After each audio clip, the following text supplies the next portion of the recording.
Welcome to Tonetalks. Welcome to Tonetalks. Welcome to Tonetalks. How's everybody doing today? This is Antonio Moore coming to you from Tonetalks. I'm coming today just to say thank you for all the people on my YouTube channel that have been tuning into my radio show on Dash Radio. You can press the Dash Talk app, and then you can also catch it streaming here on Friday, 7 p.m. Pacific. We've had some great discussions. Just last week we had a great one on black church and whether a lack of wealth could end the black church with Dr. Cosby out of Louisville. Today what I wanted to talk about is give a promo for my show, which is tomorrow, on Quick Grits Instant Relationships and the reality of overall millennial impacts of like relationships in this era and how we're approaching it. And then also more focus on like African Americans. Before I say that, I want to tell you guys it's my birthday today. I normally don't share it on Facebook or Instagram, but yeah, it's my birthday today, and I think this is a great show for that event, you know, in a sense. And what I think is happening in many ways is, before I get to how I'm going to frame this, I usually frame my show around 7 questions, 8 questions. I'm going to go through the questions in this little promo, but I'm going to give a quick tidbit of my view. But tune in tomorrow to get the full view. I'm going to have Zoe Williams and Yvette Carnell of Breaking Brown on the show at different points. And then I'm going to let you guys call in. The call-in number is 323-879-4445 to give your opinions. But what I tend to see is that, you know, I give you guys the data, but I don't think everybody is digesting it nor formatting their lives to really deal with the consequence of coming from slavery and not having wealth. And I think that in many instances what's happening is people use instant relationships, instant answers to fix long-term solutions that existed far before you got here and going to exist long after you leave. And so when I start to look at this thing, what I see is, you think if you add a little time, add a little water, everything's going to just work out. And I think that what I'm seeing is that's not happening. We have an epidemic in incarceration. We have a large number of unemployed. We have a lot of boomer hook people who are really not developed in my mind. When I say that, I mean you didn't develop the skills to be with other black folk because you've been hooked to a boomer so long. They've been carrying you. They've been basically like making you into a whole person, and then you're dealing with a black person that comes from, I was grown since I was 17, and y'all not working because you not get what you dealing with. And so in so many ways what I'm seeing is like people's answers is just to act like none of that exists. Like we're just all have the resources and everything is the same.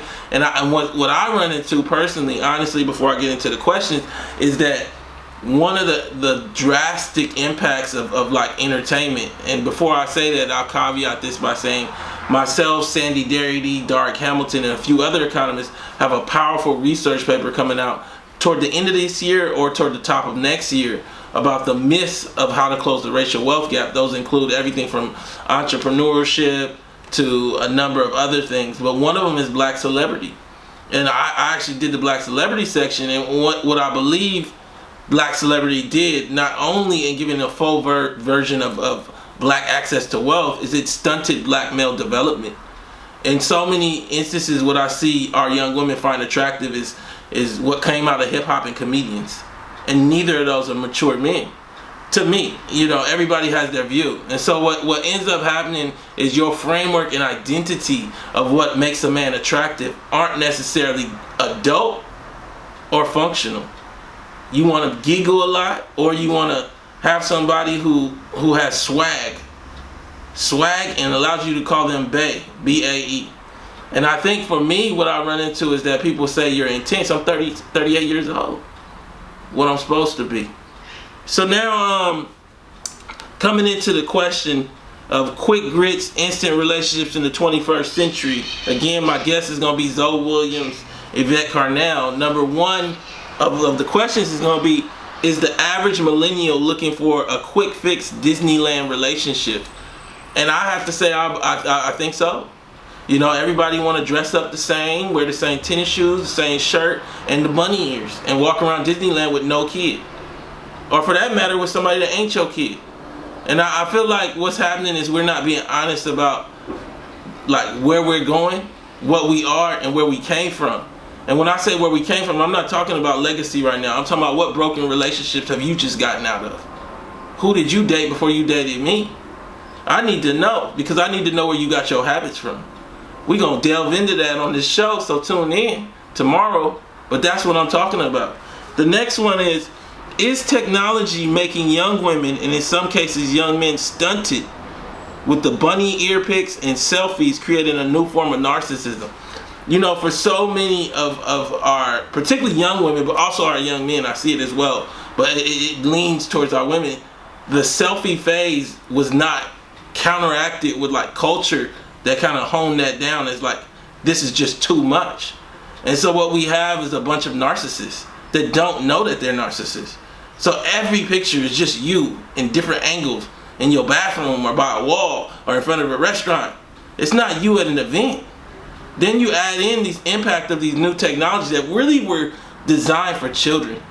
Children or young adults, and you 40 years old, putting bunny ears on your face and on your head and squeezing your face. And then what happens is you get into a relationship with somebody who is intense and wants to grow, an adult relationship, and you say, what do you mean this is a problem? And I think part of what we're seeing is that we have stunted ourselves to answer the lack of. So in an answer to the lack of access and wealth and everything else, we've just made relationships hella simple.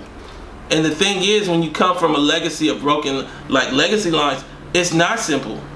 You got to sit down and do the work. What religious faith are you? What religious faith do you want to be? Why do you want to be that?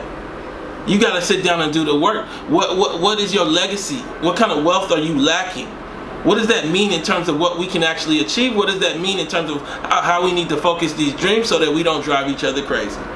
Nobody's doing this. I don't see no young black couples doing this. And all I see is a bunch of aspirational talk and empire building. And so what I see is that this narcissism, coming back to this point, is actually leading to unhealthy interactions where if he not petting my ego, he gotta go because there's somebody else on Facebook, Tinder or Bumble that will. And the thing is, you can run to that person and end up with a young baby by yourself. This is what it is. I'm talking about you have a 2-year-old and you be like, why the dude ain't here? You know, he always was messed up. No, he was just here for coating your ego, but it don't work when you got a baby and he got to do more than that. It don't match. What happened to the dude that told you to take the selfies down? Oh, I didn't like him. He was too intense. Next question. Has Tinder and Facebook created a world where no one wants to choose anyone permanently? This is men and women. And I think that one of the things that kind of we have to go back to is a world pre-Facebook, a world pre-internet, and you had to choose basically people within your eye line.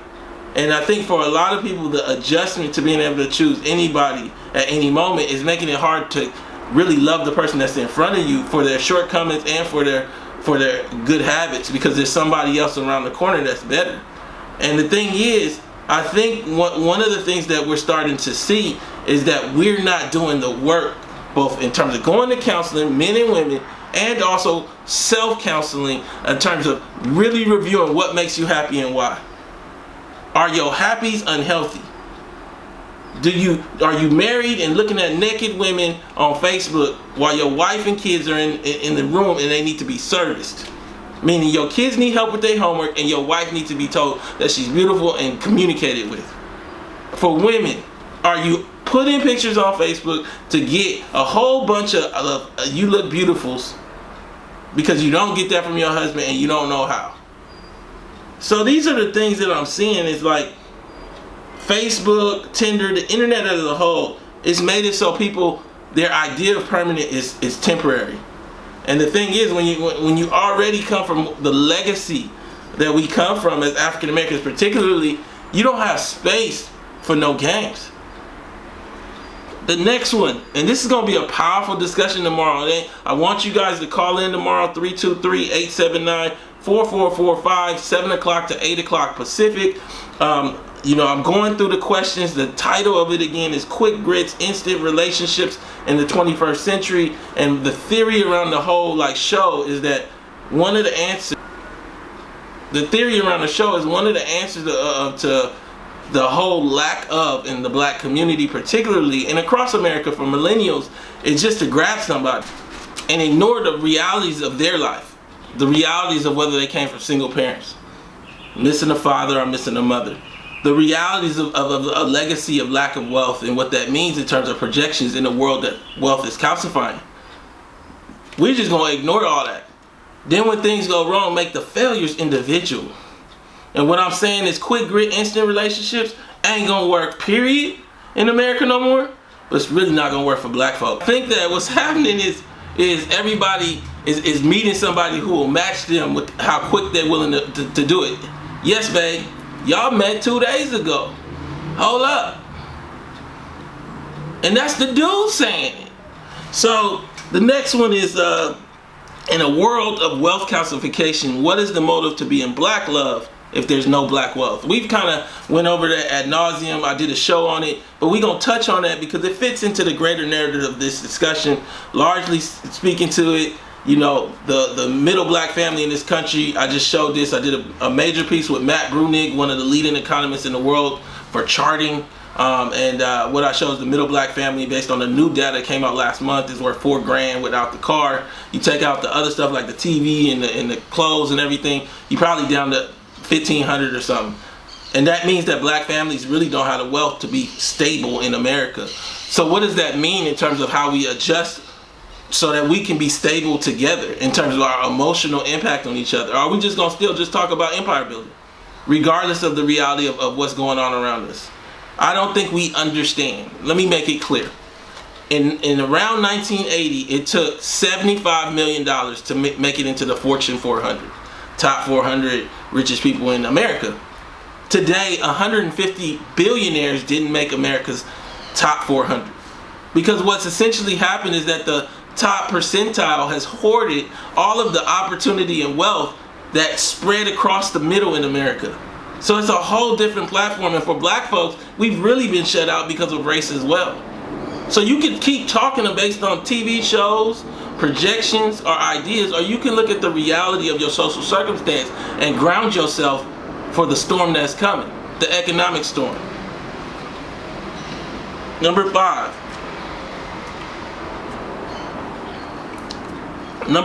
Has the amount of opportunities presented a world where the 20s and 30s are me time, then around 40, people start looking at the biology clock, looking for an instant fix?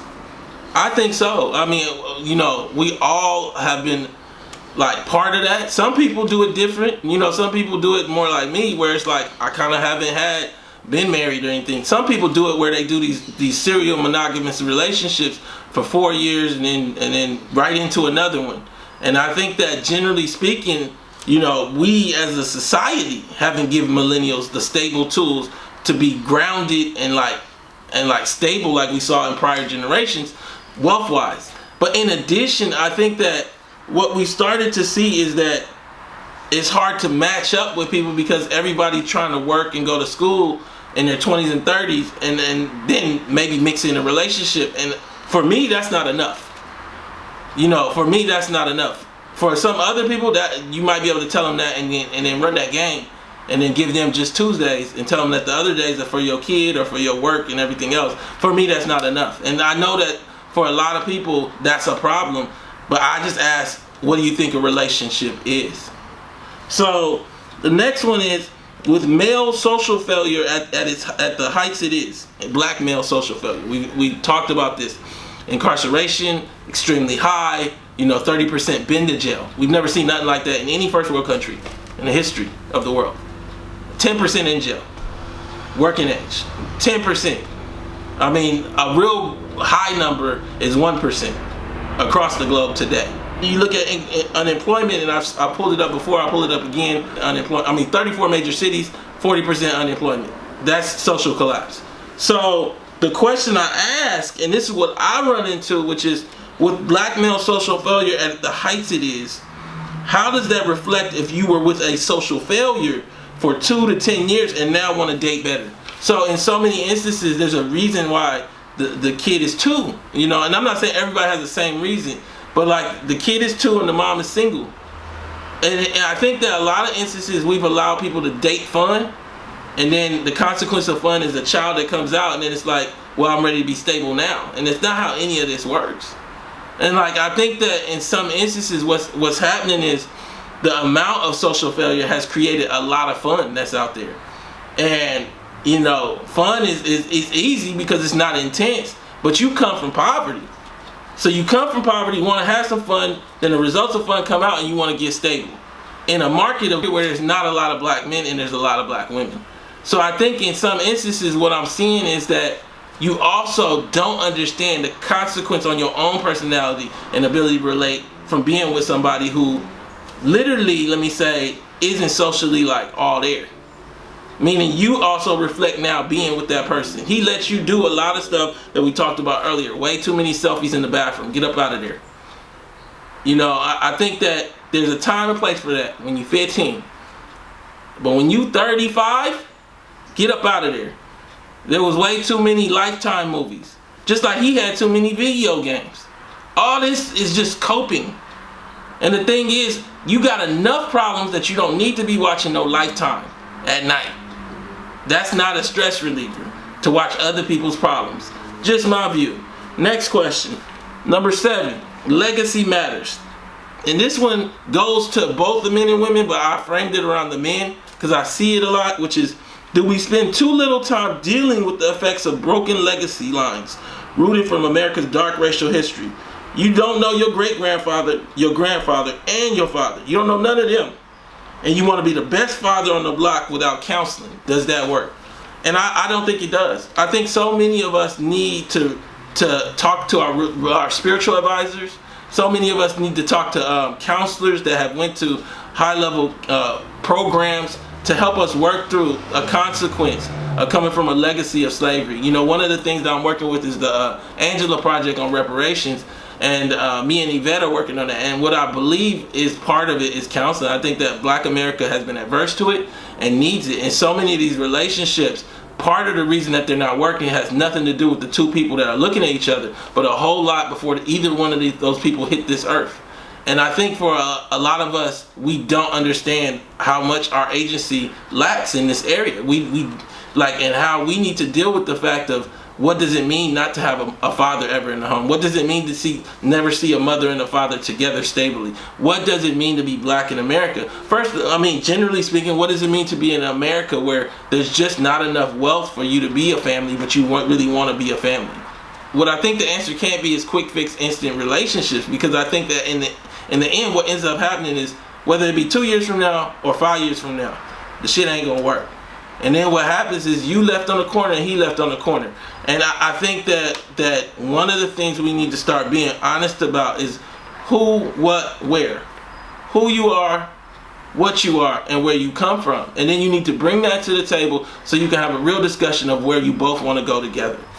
Thank you for tuning in. Go to Tonetalks.org to subscribe and donate. Tune in tomorrow because we're going to be on fire. We're going to be on fire on Dash Radio. Press the Dash Talk button or come to Tone Talks and you can hear the YouTube streaming.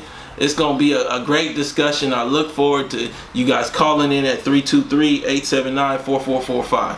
Thank you.